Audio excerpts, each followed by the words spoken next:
Tonight on CTV News, police chief fired. It's left us in a state of disarray here, and it's not the police chief's fault. Surrey's top cop Norm Lipinski is out of a job. What led to the shakeup and who else is resigning? Trying to drag him off, nothing would make that dog let go of Murphy. Murphy viciously attacked by a pit bull, and it was captured on video. What the owner of the dog that was mauled is calling for. This council, failed to follow the recommendations of the Integrity Commissioner. Vancouver Mayor Ken Sim violated the code of conduct. Will he be held accountable? What his ABC majority council decided to do. This is CTV News with me, Jung Lee. Good evening. Thanks for joining us. We begin with the dramatic departure of Norm Lipinski as the chief of the Surrey Police Service. He was at the helm for the past 5 years during a tumultuous transition from the RCMP. Now, as the city grapples with extortion and gang violence, it needs to find a new police chief. Then this afternoon, another high-profile shakeup. CTV's Ben Milger has more on why some are calling this a state of chaos. I had him deployed on the street, and that's what I intend to do here. Norm Lipinski served 5 years as the first chief of the Surrey Police Service. In October, he signed a 3-year contract extension, but the Surrey Police Board chose to oust him barely 6 months later. I'd like some answers. I'd like to know why. It's an absolutely wrong time for something like this to be happening. We're in a state of chaos here with public safety. The board has not made anybody available to answer questions about this. We want to assure our partners and all community members that we remain focused on protecting public safety and providing uninterrupted service delivery to the community, the board said in a statement. It says Deputy Chief Todd Matsumoto will take the top job on an interim basis, and a formal recruitment process for a permanent chief will start soon. The board has not said what compensation is still owed to Lipinski. Mayor Brenda Locke, who has clashed with the SPS during her term, did not make herself available for an interview, but did release a statement thanking Lipinski for his service and saying, "I am confident that the Surrey Police Board has a plan in place that will continue to prioritize keeping our neighborhoods safe while supporting the SPS to become a Canadian leader in trusted, modern and responsive policing." Political rival Linda Annis calls Lipinski's firing politically motivated, and she's pointing the finger at Locke. The mayor has not been supportive of this police transition.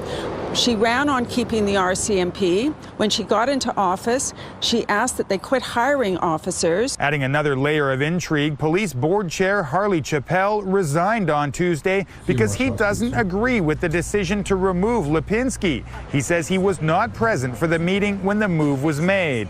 With politics at play and the transition from the RCMP not yet complete, former Solicitor General Cash Heed says whoever takes the job will have their hands full. To be able to come in and go through that whole change management process to make this a credible police organization. Right now, it's going to be very, very difficult going forward. Ben joins us live from Surrey. And Ben, what is the union saying about this shakeup? Mijung, union brass are not happy. We've obtained a copy of a memo that went out to members last night identifying a number of issues the union has within SPS. It reads in part, many members will understandably be asking whether Chief Lipinski is now being held accountable for challenges that were created by Mayor Brenda Locke, the City of Surrey, and the province of British Columbia. So now, Ben, you've also just learned more details about what happened in that police board meeting. What can you tell us? That's right. Lipinski was called into a meeting with the recently appointed board members and told that he was being terminated without cause. When he asked if there was a reason or incident that led to this decision, the board told him they didn't need one. They also gave him until Thursday to decide if he wanted to announce publicly that he had decided to retire. Clearly, that did not happen. There are a lot of very angry people out here tonight wondering what is going on with public safety in Surrey. Right now, there are a lot more questions than answers. Mijang? Ben Milger reporting live tonight from Surrey. Police are identifying the victim of a fatal weekend shooting in Surrey in hopes of furthering their investigation. Homicide investigators believe 18-year-old Gaurav Deol was killed in a targeted shooting linked to gang activity. Surrey police responded to reports of shots fired just after midnight Sunday morning in the area of 138th Street and 62nd Avenue. Officers found the victim suffering from gunshot wounds in a vehicle that had crashed into a power pole. A short time later, a nearby vehicle fire was reported. Investigators believe the burned white Toyota SUV was used in the shooting. A suspect has now been charged in a deadly shooting in Surrey earlier this year. The victim was 46-year-old Baljinder Binder Singh Garcha of Surrey. IHIT investigators identified 32-year-old Brian Corrali Miller of the Lower Mainland area as a suspect. She says Miller was arrested over the weekend in Kamloops. He's facing a charge of first-degree murder and is next due in court this Friday. Miller is accused of shooting Garcha on his own farm near 176th Street in January. Investigators say the killing was targeted but not linked to the gang conflict. 1 week after a fatal shooting in Langley, a suspect has been charged with second-degree murder. Homicide investigator 37-year-old Justin Hopkins Jones was arrested Saturday. He's accused of shooting a 47-year-old victim who has not been identified in the Bryden Crescent area. Investigators believe this was an isolated incident and the suspect and victim knew each other. Hopkins Jones was previously charged with second-degree murder in a 2025 beating death in Kamloops. Prosecutors stayed that charge in March.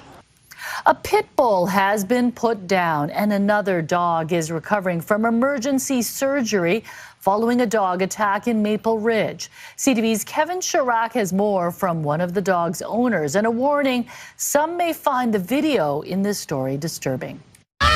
Dramatic video shows a group desperately trying to free a dog and get it to safety. To see something like that I couldn't stop, I would rather that dog have bit me instead of Murphy. Last Thursday, Scott Podwinski took his 11-year-old dog Murphy on a different route, walking near the Centenarian Motel in Maple Ridge, when he says a pit bull targeted his dog. He had no leash on, no muzzle, no collar. Video shows bystanders and the pit bull's apparent owner trying to stop the attack. Punching him, kicking him in the groin, poking his eyes, putting a finger in his rear end, trying to drag him off. Nothing would make that dog let go of Murphy. It went on for several minutes, moving towards a nearby hotel before the dogs were finally separated. Podwinski recorded some of the attack as it unfolded. I wanted to make sure that the police and the SPCA and Animal Control had exactly what was going on, had some proof. In a statement to CTV News, Maple Ridge bylaw said the attacking dog met the definition of an aggressive dog based on both the circumstances of the May 28th incident as well as a prior incident and was surrendered for euthanasia. There are no bad dogs, just bad owners, and it's sad that it had to come to that. Murphy underwent emergency surgery, his veterinarian describing the bite wounds as horrific. Podwinski believes the dog owner should face more repercussions. Hopefully he's banned from owning any more animals. But one animal lawyer says that's highly unlikely. The only times that there can be a prohibition for ownership of an animal is when it comes to animal cruelty. The video has been shared online, and Podwinski says the community has shown tremendous support as Murphy continues his recovery. A few of Murphy's dog friends have already come by and checked on him and dropped off some treats and some donations and some things to help him get better. He says he's sharing the story to thank those who helped save Murphy's life and as a reminder for dog owners to take proper precautions. Kevin Chirac, CTV News. A new report shows not everyone is excited for Vancouver to be the host city for the World Cup. The survey shows more than 60% of businesses in BC don't expect any increase in revenue. But as CTV's Yasmin Gandam reports, that depends on how close you are to BC Place. Restaurants are stocking the bar and the fridge as the FIFA World Cup inches closer. I have limited seating. When I'm full, I'm full. And the games are going to be on. And, we're going to have a good time. Memphis Blues owner George Sue says he is expecting a big boost to his bottom line. Everybody's going to have that spike during those games. But it's also how you run that room during that time, right? Having good servers on, your kitchen's efficiently run, your bar's going. But a new report finds some business owners may not be prepared to welcome fans or keep up with demand as they grapple with rising costs and a shaky economy. It's not because they weren't aware that FIFA was coming.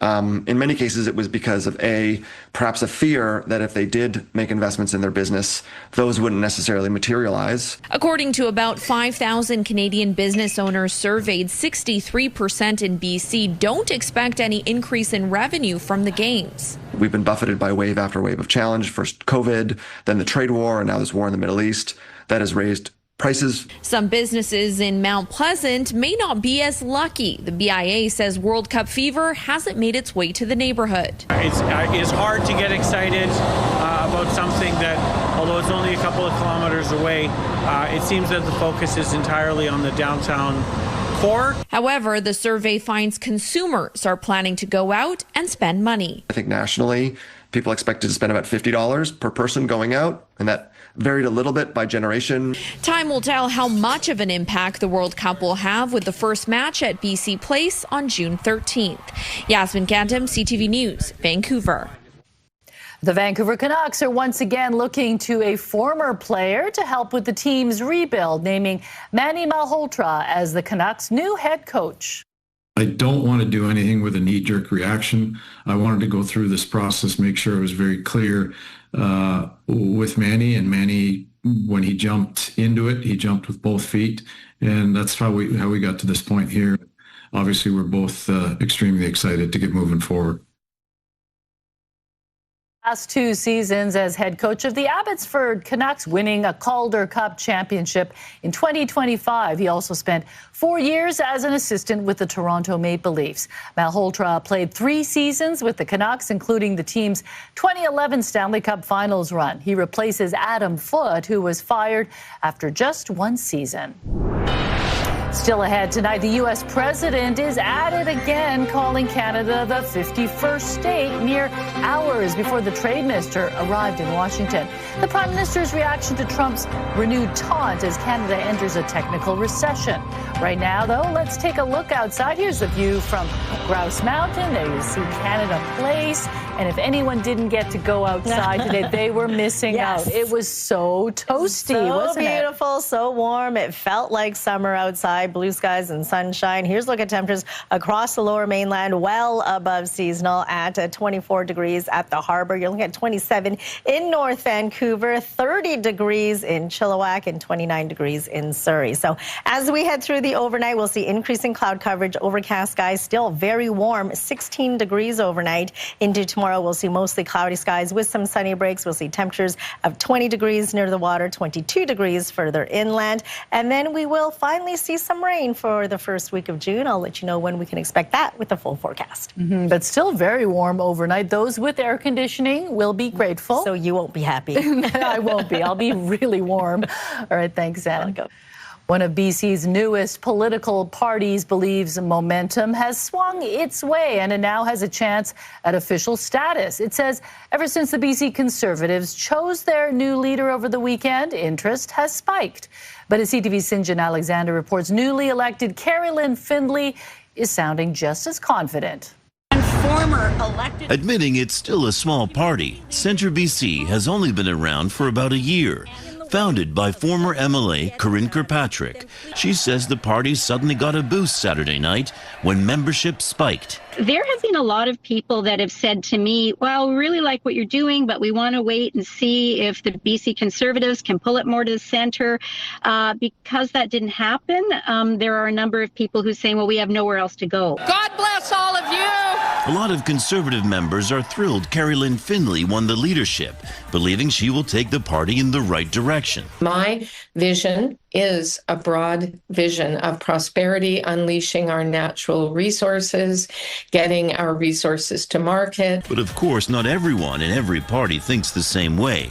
Some worry the Conservatives have gone too far right and need to move closer to the center to beat the NDP. There's at least 3 or if not 4 sort of versions or iterations of conservatism under this umbrella. and I don't think that they all fit. Ultimately, some, I think, will leave and not support the party. If members do leave, Kirkpatrick is ready to welcome them aboard. So there are MLAs right now who are talking to the riding associations, who are talking to their constituents and members to get a taste for what would that look like. If she can woo just 2 MLAs, Centre BC could become an official party in the legislature.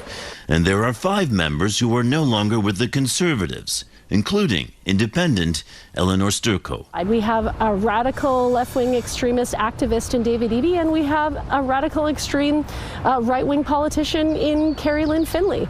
And it's that center that we need to find, that sort of middle ground where we can balance, the wishes of British Columbians. And she is yet to reveal her next move. Centre BC won't say exactly who they've been talking to, and there's no guarantee they'll be successful. After all, the BC Conservatives and the NDP are both powerful political parties. St. John Alexander, CTV News, Vancouver. A wildfire in the interior has exploded in size. The latest on this out-of-control fire also ahead. Yeah, it was disappointing to see, that this council, failed to follow the recommendations of the Integrity Commissioner. Vancouver Mayor Ken Sim harassed Councillor Sean Orr. Will the mayor face any punishment for his bad behavior? What the ABC Majority Council opted for. That's ahead on CTV News at 6. Firefighters are battling an out-of-control blaze southwest of Prince George. BC Wildfire Service says the fire near Comstock Lake has grown to 200 hectares since being discovered yesterday. There are a reported 53 firefighters responding to the blaze. Vancouver Mayor Ken Sim won't face any sanctions for breaching the city's code of conduct. An independent report found Sim engaged in harassing conduct and misused the influence of his office in targeting a city councillor. But as CTV's Isabella Zavarisi reports, Sim's ruling party voted to absolve him. Mayor Ken Sim excusing himself from council chambers as the discussion pivoted to comments he made about Cope councillor Sean Orr. Last April, only a few days after Orr was elected, Sim held a news conference accusing Orr of anti-Semitism based on old social media posts. Orr filed a complaint with the city's Integrity Commissioner. It's been difficult to sort of, to come to work, The report, authored by investigator Jamie Patel, found Sim violated the city's code of conduct by, quote, using the influence of his office to personally attack Councillor Orr. She referred to it as harassing conduct and recommended Sim issue a written apology. It's not meant to be winners and losers here. It's meant to correct behavior and move on and learn from it. On Tuesday, council voted along party lines, sparing Sim of saying sorry. I have some serious concerns about the investigation itself. Brian Montague, a former VPD spokesperson who previously tried to halt the Integrity Commissioner's work. I also have some deep concerns about the continued weaponization of the Integrity Commissioner's office. Opposition councillors implored the mayor to take responsibility. I think that we are held to a much higher standard in this chamber, and we ought to be by the public. Or calls the outcome disappointing. In my mind, a letter of apology isn't much to ask for.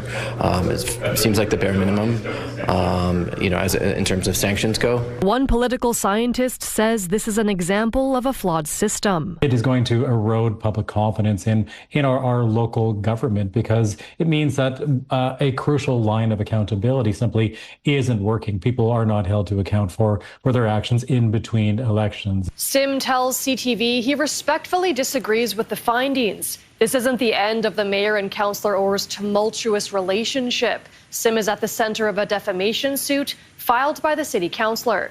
Isabella Zavarisi, CTV News, Vancouver. A former patient of St. Paul's Hospital is returning to the place his life was saved more than 4 decades ago. Benedict Hewlett was a patient at St. Paul's from June 5th to October 4th, 1981. He was admitted after slipping and falling about 13 meters into the cargo hold of a ship he was working on in the port of Vancouver, and he had to undergo 9 hours of surgery.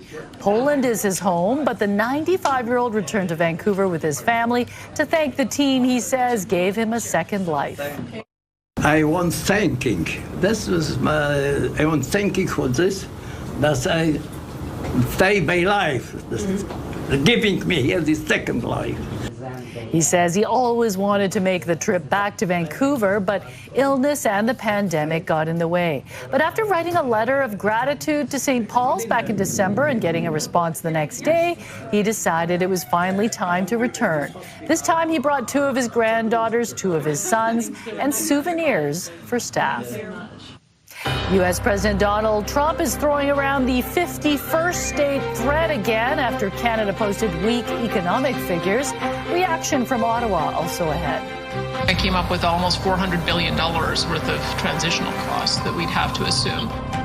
For richer or poorer, why separatists dispute the Premier's price tag to create an independent Alberta. That's ahead. This giant Canadian flag popped up on Grouse Mountain on the Cut ski run this morning, sparking mystery. Locals have taken to social media to speculate why it's been rolled out. Many believe it has something to do with the World Cup. A Grouse Mountain spokesperson told CTV News that details will be released tomorrow.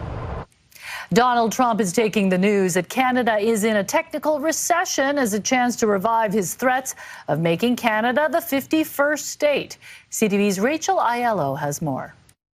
The U.S. president is at it again, taking to Truth Social last night to call Canada the 51st state. A message amplified this morning by the American ambassador to Canada. Prime Minister Mark Carney said despite the rhetoric, it's an administration Canada has to work with. We take the administration as it is and are working together on a number of areas. Canada strong. This less than a week after Carney said a strong Canada would help make America great again. And that line was one U.S. Ambassador Pete Hoekstra said was worth repeating. Asked what he makes of Donald Trump using recession talk to revive the annexation taunt, Pierre Poilievre called it ridiculous. We have to make sure that we don't allow ridiculous comments like that to distract us from the very real suffering that Canadians are experiencing. The regret that Mr. Carney has created this weakness going into formal negotiations. Ontario Premier Doug Ford also pushed back, while noting Ontario created 380% more jobs than the U.S. per capita in April. Yeah, here he goes again. Here goes President Trump again, 51st state. I get tired of that guy. These Canadians weren't worried about the U.S. trying to use our economic slowdown as leverage. We've got lots of opportunities here. We are a country with minerals. We are a country with professionals. Canadians will have none of it. Does Trump even know what leverage is? This is not just Canada that's experiencing the economic issues. It's a worldwide thing.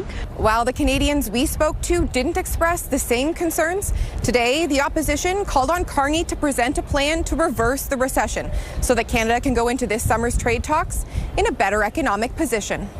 Rachel Aiello, CTV News, Ottawa.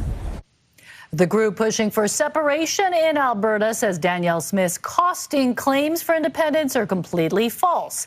The Alberta Premier says it will cost hundreds of billions to separate from Canada, but separatists say they've done the math too and see a different number. CTV's Tyson Fedor reports. The leaders of the Alberta independence movement say Premier Danielle Smith is inflating the cost of the province separating from Canada. Keep in mind, this is going to be a negotiated divorce. Alberta Prosperity Project lawyer Jeff Rath believes the Premier's Monday estimate of leaving of at least $400 billion misses the mark. If it was twice the price of that, I would still say that it's 100% worth it, right? Just to get out from underneath the boot of Ottawa. Separatists have shared door hanger information cards. They also say, as a standalone country, many systems are already in place, which would be taken over by an Alberta government. Paying for immigration, paying for border control, paying for airports, paying for an Alberta army, picking up the tab, tripling the amount of money going into Indigenous communities in this province. Doing all of that, Alberta would have $29 to $48 billion fiscal capacity surplus. Smith listed off a host of federal services that would need to transition to Alberta control, including Border Patrol, post offices, NATO commitments, CPP, EI and railways. The Premier finally having to get off the fence, which she has straddled fairly successfully for a year and a half, and finally having to decide that, hey, it's pretty dangerous to continue in this way politically. The Premier also pointed to renegotiating trade deals and being slapped with tariffs. I came up with almost $400 billion worth of transitional costs that we'd have to assume, in addition to somewhere between $25 to $50 billion worth of annual costs. We're going to have a better trade agreement in a free and independent Alberta than Canada has, because we haven't been constantly sticking our finger in the eye of the president. But economist Trevor Toome refutes those claims, long documenting that scrapping income and sales taxes would cut nearly $80 billion from government revenues, with his bottom line stating that a separate Alberta would be a poorer Alberta. Smith says the province will have its own costing document provided to Albertans before August. Dramatic video of an aggressive black bear attacking people in Japan also ahead. It just depends on so many things, including the habitat for the mosquitoes, what mosquitoes might have come into the region. Testing mosquitoes in the sea to sky region. What viruses are they carrying, and what is the risk to the public? That's ahead on CTV News at 6. Time now for tonight's Skywatch. Some kites flying high in clear blue skies above Garry Point Park in Steeston. CTV Skywatch is brought to you by Kermac Collision and Autoglass, the name you'll remember when it matters. Kermac cares for kids. 4 people are injured in Japan in the latest of a series of bear attacks plaguing the country. Part of it was caught on video. Keep an eye on the bottom right of your screen. Security camera video shows a black bear chasing an employee near the entrance of Fukushima Steelworks. The man tries to run, but the bear catches him and knocks him to the ground before moving into the factory compound. Officials say the bear also injured another employee, a worker at a nearby company, and a woman in the neighborhood. Since April, Japan's Environment Ministry says there have been 3 deaths in 23 bear attacks. If you've ever accidentally left something behind in an Uber, you're not alone. The ride-hailing company has released its Lost and Found Index for 2026, revealing what Canadians have forgotten in rides.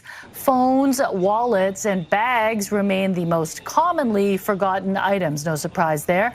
More bizarre ones include a frozen turkey in Toronto, a violin in Montreal, and a 25-pound kettlebell in Vancouver. Victoria and Kelowna are among the top 10 most forgetful cities, with Saskatoon topping the list. And have you ever forgotten anything? No, thank goodness I've not.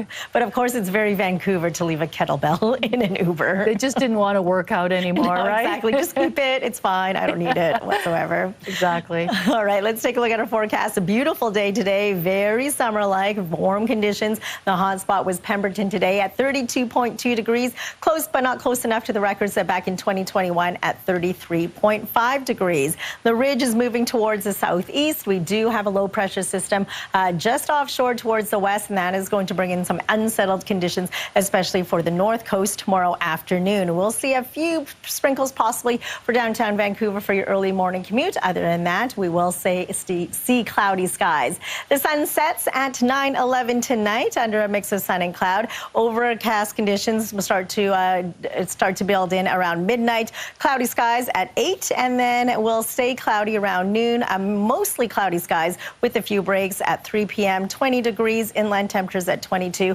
few breaks for 6 o'clock as well. You'll see showers for the north coast, your provincial forecast at the bottom of your screen. Same story for the North Island. For Port Hardy, 16 degrees with cloudy skies and a few showers. Mostly cloudy skies, sunny breaks, and 22 degrees for Campbell River and Comox. Unsettled conditions for Tofino, 13 degrees with a few showers and a few breaks. You'll see mostly cloudy skies from Port Alberni and Nanaimo. Other than that, Southern Gulf Islands and Victoria, a mix of sun and cloud with temperatures between 19 and 23 degrees. Sunny breaks for the Sunshine Coast and 22. Warmer up the Sea to Sky Highway, 23 for Squamish, 23 for Whistler, 24 for Squamish, and frost across the lower mainland. Mostly cloudy skies with a few breaks, 20 degrees near the water, 22 degrees further inland.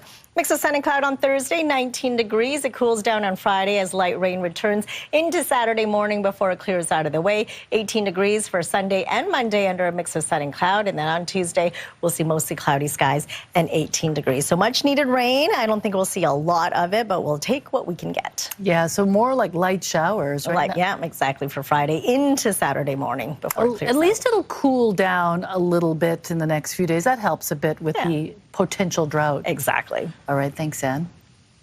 Now that it's June, summer barbecues and hikes are on the agenda for many of us, but public health officials are ramping up mosquito surveillance after finding more evidence of a troubling virus. CTV's Penny Daflos now on the mosquito hunters and why their work is increasingly important. On a day that feels like summer is already in full swing, BC CDC workers are scouting out locations in southwestern BC. This might be a good spot to lay traps for mosquitoes. Did update what kind of mosquitoes do we have there? Are there anything changing? Is there anything new abundance-wise? A big focus is sea to sky country from Squamish to Pemberton, where 4 kids got really sick with California serogroup viruses in 2024. Last year they found infected mosquitoes, but no one was seriously ill. It's hard to tell this year, and really it just depends on so many things, including the habitat for the mosquitoes, what mosquitoes might have come into the region, whether the virus survived throughout the winter. In this part of the world, we generally tend to just look at mosquitoes as more of an annoyance than anything else. But the reality is that they can be carriers of some very serious diseases. The U.S. Centers for Disease Control calls them the world's deadliest animal for spreading everything from dengue fever to malaria to chikungunya. Mosquitoes carrying West Nile virus have been detected in nearly all U.S. states this year. Because of climate change, you're going to see an increase in mosquitoes in general. So availability of that habitat is now opening up to mosquitoes that are slowly working their way north. At this point, public health in BC isn't raising the alarm just yet. The risk of getting severe illness from California serogroup virus or other mosquito-borne diseases is low. People should continue to go outdoors, enjoy nature, but you can take some simple measures to protect yourselves against mosquito bites when you're out there. And dumping outstanding water around your home to quash breeding grounds for a tiny but troublesome creature. Penny Daflos, CTV News, North Vancouver. Expect to pay more for BC ferries. We'll tell you how much. Also coming up. I just hope this doesn't keep happening. We need change. We need to stop this. Twice thieves tried to steal his truck, but he had installed safety features to protect it and possibly catch the criminals. What happened after the second attempt? That's ahead.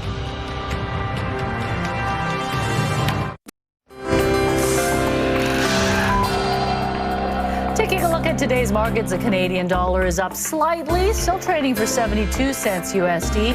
Oil up $1.60, closing the day around $93 a barrel. Gold up $13 on the day. A good day on the stock market. The TSX gained 434 points, while the Dow Jones gained 228 points.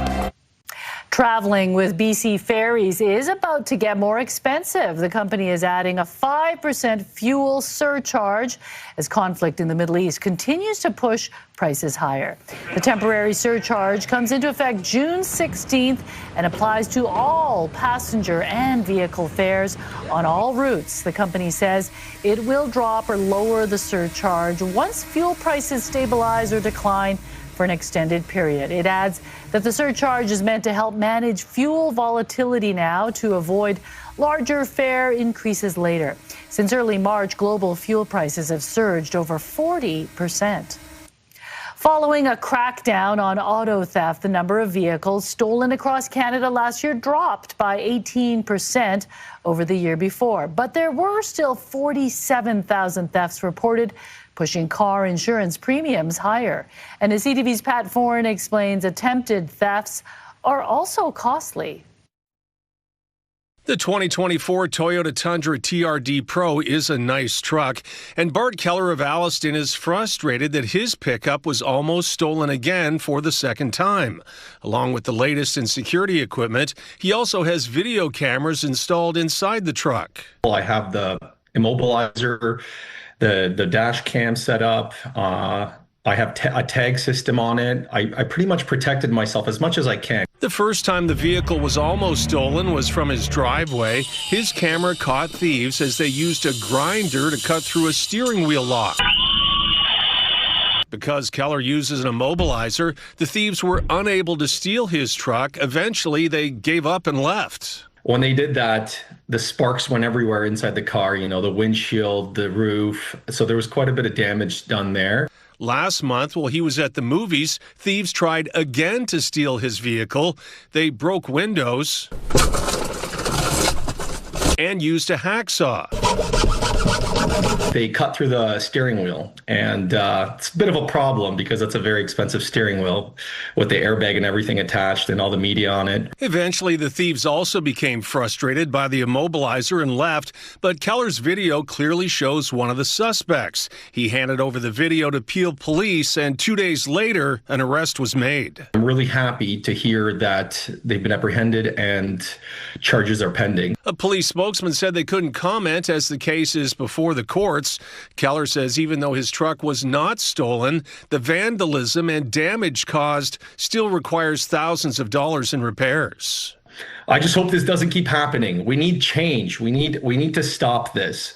Keller recommends investing in security equipment to prevent your vehicle from being stolen. Now, I want consumers to protect themselves. Get yourself an immobilizer. Get yourself those extra little add-ons because I've seen my vehicle twice already. Pat Foran, CTV News. Some luxurious listings in the Greater Victoria region. Living Large is just ahead tonight. Plus, Bob's big birthday. Adam finds out a Saanich man's secret to living to 100 happily. Next on the Sawatsky Sign Off. Right now, here's a preview of your morning, Vancouver. Fans are being warned to stay vigilant against fraud as the World Cup gets closer. Wednesday on Your Morning Vancouver, what to watch for as cybersecurity and ticket scams surge. And as a safety issue so concerning, it's prompted an urgent call for awareness in BC. We'll learn why carbon monoxide continues to be a top safety risk. We'll see you in the morning.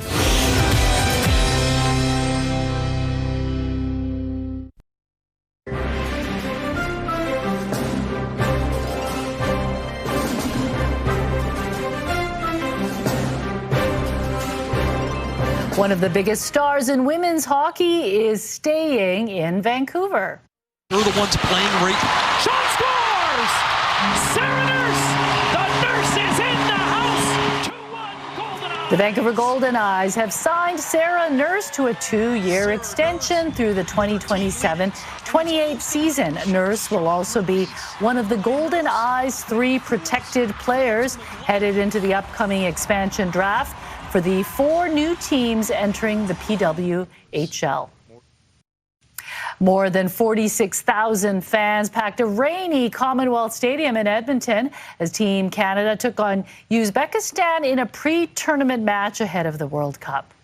Is influential here. Oluwaseyi for Jonathan Osorio through the keeper and in. And Osorio and former Vancouver Whitecaps Jayden Nelson scored in Canada's 2-0 victory last night. Canada will now travel to Montreal to play Ireland on Friday in the team's final game before the World Cup kicks off next week. Canada's captain Alphonso Davies did not play last night, but was seen jogging on the pitch before the game.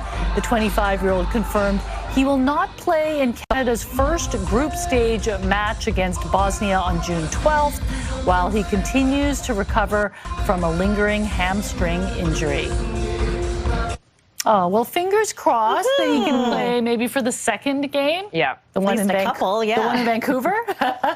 Okay, well, it's time for Living Large, our new weekly segment showcasing dream homes across BC and what it would cost to call them your own. And tonight we're touring some of the most luxurious listings in the Greater Victoria region. An incredible 4,400 square foot home in a quiet island area is now up for sale in Saanich. Sitting on 5 acres, this 4-bed, 4-bath home features a gated entrance, 500 square foot patio, glass house, and a massive workshop. Obviously, they're very handy, crafty. The private and secluded home is also just a short drive away from local farmers markets and the Butchart Gardens. Location, location, location. kitchen.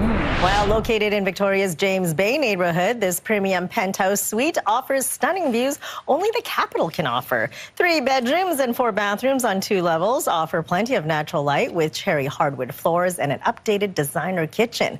The building also offers a 25-meter lap pool, of course, putting green, definitely, and fitness center to complete this nearly $4 million suite, just steps from downtown Victoria. Love James Bay. It's a great community, great area. Gorgeous. Now located at the very top of North Saanich, this $12 million luxury waterfront estate is just minutes away from Schwartz Bay Ferry Terminal and Victoria International Airport. 7,000 square feet, offers stunning ocean views, balconies, home theater, and a 1,000-foot guest house. I will be visiting, apparently. There's room for me.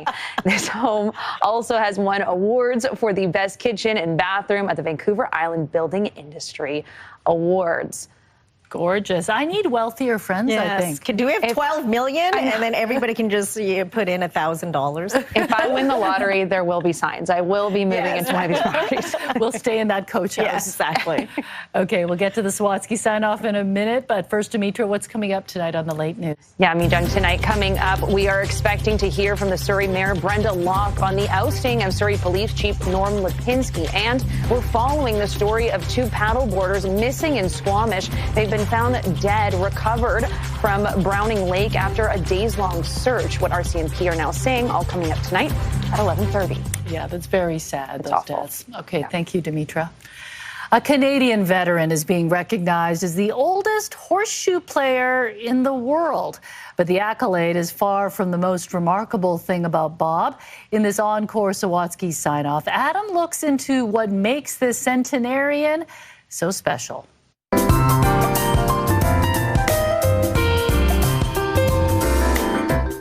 If you ask Bob Curtis about his cap, I gotta have a look. he'll tell you. Not everyone looks this good at 100.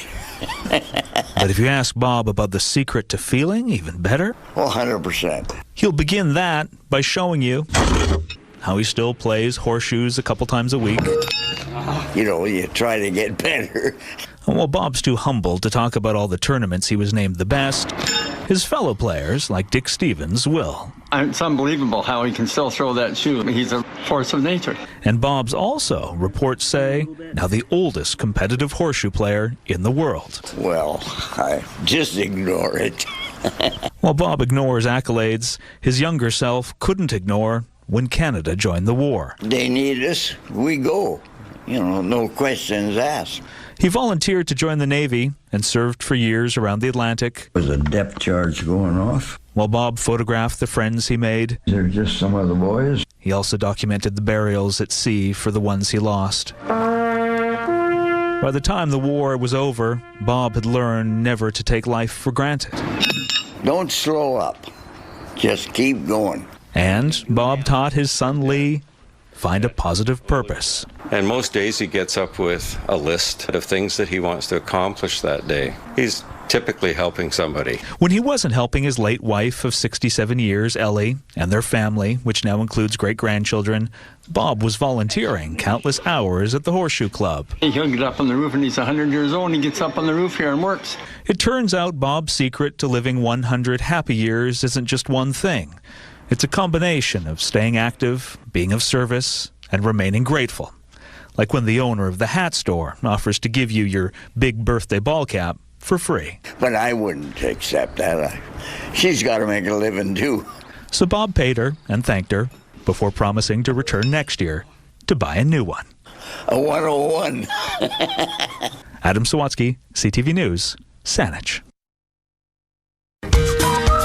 The Sawatsky Sign-Off, brought to you by 1-800-GOT-JUNK. They make junk disappear. All you have to do is point. Wow. Incredible for 100 years There's old. There's no way Goals. he's 100. I want to see his birth certificate. Same here. I don't believe that guy. I think the secret is the horseshoes. Yeah. You know, I'm going to take that up. Noted. That and lawn bowling. You'll get there, right? I think you have to reach a certain age before they let you in, right? I don't know. There's no age limits, but I think his sense of humor also keeps him Definitely. young. Sense of humor and exercise. All right, let's take a look at our scenic snapshot for tonight. A gorgeous view of Gallagher Lake in Oliver. Thanks, Stephen, for sending this picture in, and we want to see your scenic snapshot as well. So email us at scenicsnapshot@ctv.ca. Beautiful. I'm sure it was very warm in the Okanagan too today. All right, thank you so much for joining us. Denitra is back tonight at 11:30.